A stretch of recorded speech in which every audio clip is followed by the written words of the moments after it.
ফ্যানের কোনো নামটা যার কত ইয়ে দিয়েছে আর দেখে আছে না দেখে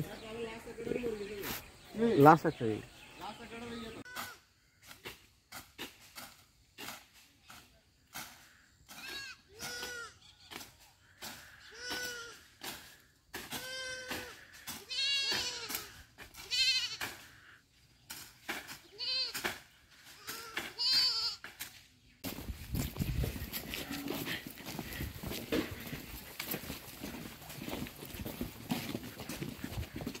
এক নম্বরটা হচ্ছে কোন দিকে এটা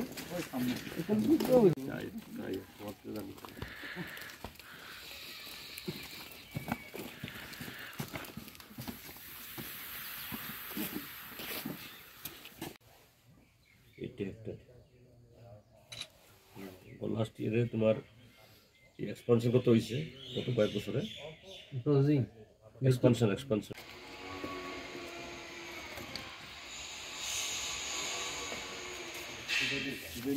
মানে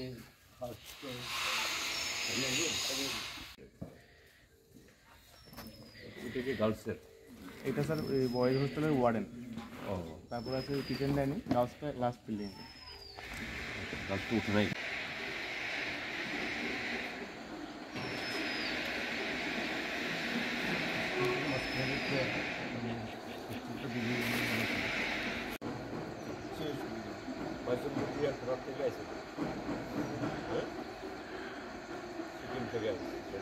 পাহাড়ের চূড়া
তো আজকে আমার এই সফরের অঙ্গ হিসাবে ফেনী নদীর পাড়ে যে এই এনভায়রনমেন্ট তৈরি করা হচ্ছে এটা দেখার একটা কর্মসূচি ছিল বিএসএফের সাথে আগে থেকেই এই প্রি প্ল্যান ছিল অর্থাৎ আজকে 10:30 আমি যাব কিন্তু আজকে খুব সকালে আমাকে বিএসএফের একজন অফিসার ফোন করেছেন যে গতকাল পশ্চিমবাংলার বনগাঁ বর্ডারে বিএসএফ এবং বিজেপির মধ্যে এটা গোলাগুলি হয়েছে এবং একজন জওয়ান বাংলাদেশের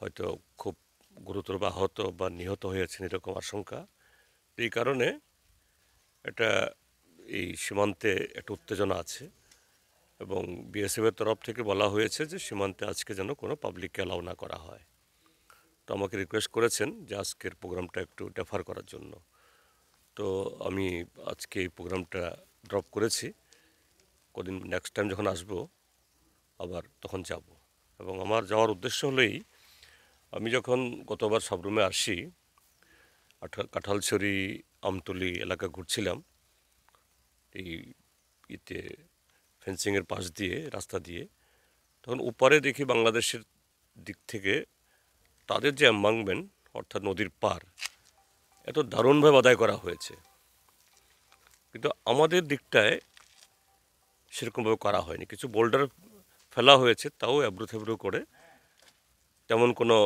প্রোটেকশন মেজার্স নেওয়া হয়নি তো আমি তখন বিএসএফের অফিসারকে ডাকলাম গেটটা খুলুন একটু দেখি এটা আমি কর্তৃপক্ষে নজর নেব তখন বিএসএফের তারাও বললেন হ্যাঁ ঠিক স্যার যে আমাদের এই দিকটায় বাংলাদেশের মতো করে কাজ হয়নি এতে আগামী বর্ষাতে যখন এই খরস্রোতা হয়ে যাবে তখন আমাদের পারে ভাঙন ধরবে, এটা নজর নিতে পারে ভালো।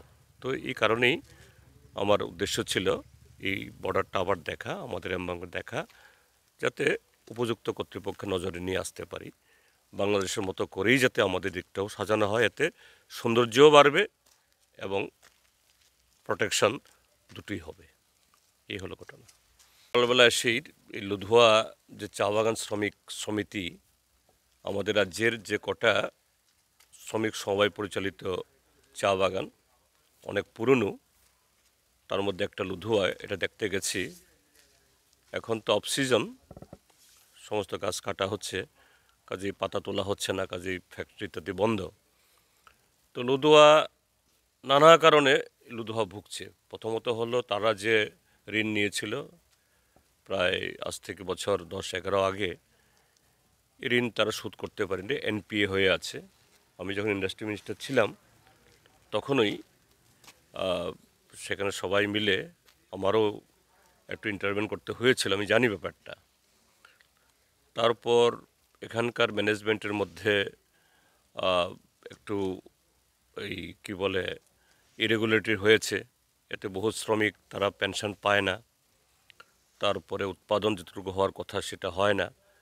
তো সবটা মিলিয়ে কি অবস্থা, এখানে তাদের যারা অ্যাভেলেবেল স্টাফ, পরবর্তী সময়তে ম্যানেজার তিনিও এসছেন এবং অন্য একজন পুরনো স্টাফ, তার সাথে কথা বলেছি এবং এখানে গিয়ে দেখলাম যে বিগত কয়েক বছরে নতুন করে তো এক্সপানশন প্ল্যান্টেশন করতে পারেনি তারা, যেটা বললেন, কিন্তু তাদের প্রায় 80 হেক্টর জমিতে যে প্ল্যান্টেশন আছে তাও ধরে রাখার জন্য যে ধরনের ফান্ড ফ্লো দরকার, আগে রেগা থেকে ডিএম এবং ব্লক থেকে যেভাবে ম্যান্ডেজ পেত, এখন নাকি সেরকমভাবে পাচ্ছেন না। এটা খুবই অসুবিধা হচ্ছে, এই জন্য তাদের এই গ্রিন এরিয়া কমে যাচ্ছে। তো আমি এটা তাদের নজরে নিয়ে আসব। তারপর এখানে একটা ক্র্যাশ ছিল বাচ্চাদের, শ্রমিকদের, শিশুদের, এই ক্র্যাশটা বন্ধ করে দিয়েছে, এটা চালু নেই। এছাড়াও পরিকাঠামোগত আরও অনেকগুলো অসুবিধার কথা তারা বললেন। আমি এই বিষয়গুলো তুলে ধরবো সরকারের কাছে, যাতে এগুলো নজর দেওয়া হয়। কেননা আমাদের রাজ্যে যে সম্ভাবনাময় যে কয়েকটা শিল্প, তার মধ্যে অন্যতম হলো চা। ভারতবর্ষে ত্রিপুরা হলো 5th লার্জেস্ট টি ইন্ডাস্ট্রি, চা শিল্প। আর কোঅপারেটিভ পরিচালিত চা বাগানগুলোর মধ্যে এই উত্তরের মাছমারা, তারপরে হলো এই সদরের এই এই কী বলে হ্যাঁ দুর্গাবাড়ি, তারপরে হলো এই দুটো আমাদের এখানে লীলাঘর এবং এই লুধুয়া। কাজে এগুলোকে আরও সমৃদ্ধ করার, আরও বেশি কর্মসংস্থান তৈরি করার, এবং চা এবং লুধুয়া চা বিশেষ করে এখানে গ্রিন টি, এটা খুবই বিখ্যাত। এটা যদি সেভাবে যদি নজর দেওয়া যায়, ফান্ড ফ্লো করা যায়, ম্যানেজমেন্ট ঠিক করে শ্রমিকদের ইনভলভমেন্ট বাড়ানো যায়, তাহলে যে উৎপাদন, কর্মসংস্থান এবং আমাদের জমির সদ্ব্যবহার সবটা মিলিয়েই হয়। কাজে এই ক্ষেত্রেতে সরকারের আরও বেশি যোগদান দরকার। আমি বিষয়গুলি তুলে ধরব সেই উপযুক্ত কর্তৃপক্ষের কাছে।